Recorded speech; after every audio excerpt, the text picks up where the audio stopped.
మన అనంతపురం జిల్లాలో మొత్తం చూసుకున్నట్టయితే ప్రతి నియోజకవర్గంలోనూ చేనేత కార్మికులు విపరీతమైన ఇబ్బందులు పడుతున్నారు సార్. ఎప్పుడైతే మీరు మన గుంటూరు జిల్లా మంగళగిరిలో చేనేత సత్యాగ్రహం అనేది చేశారో, ఎప్పుడైతే అనౌన్స్ చేశారో మన పవన్ కళ్యాణ్ గారు వస్తున్నారని 600 ఇచ్చేవాళ్ళు సార్.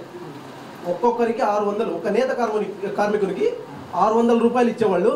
1000 రూపాయలు చేశారు సార్. అది మన జనసేన పుణ్యమా అని.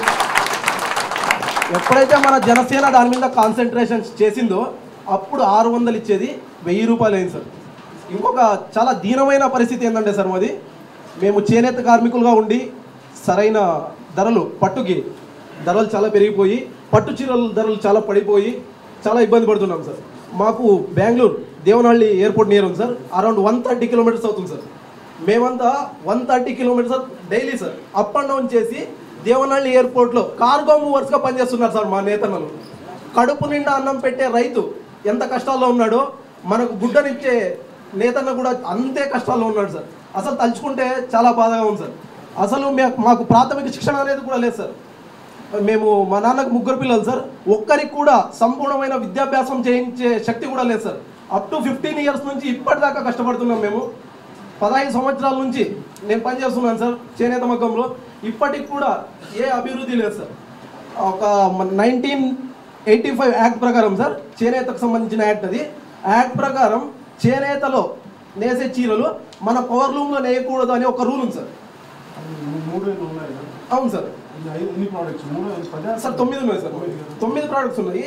ఎవరు దాన్ని మాత్రం అమలు పరిచారు సార్. అందరూ పవర్ లూమ్ వైపే మొగ్గు చూపుతున్నారు. పవర్ లూమ్స్ వాళ్ళకే బ్యాంక్స్ లోన్స్ ఇస్తాయి సార్. అది ఇంకొక దుస్థితి ఏంటంటే, ఏ ప్రభుత్వ పథకం మాకు రావాలన్నా అక్కడ స్థానికంగా జన్మభూమి కమిటీ ఏది ఉందో వాళ్ళను కలిస్తే మాత్రమే అప్రూవల్ అవుతుంది సార్.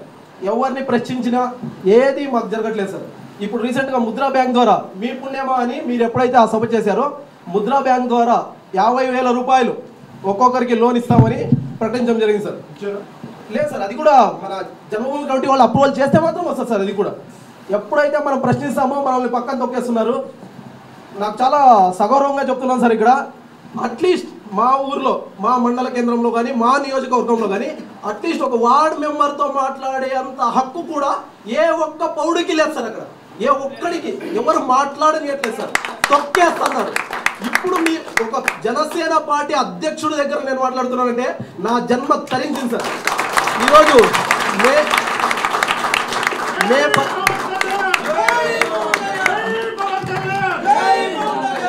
14 అనే ఈ తేదీ నా జీవితంలో ఒక మరపురాని క్షణం సార్.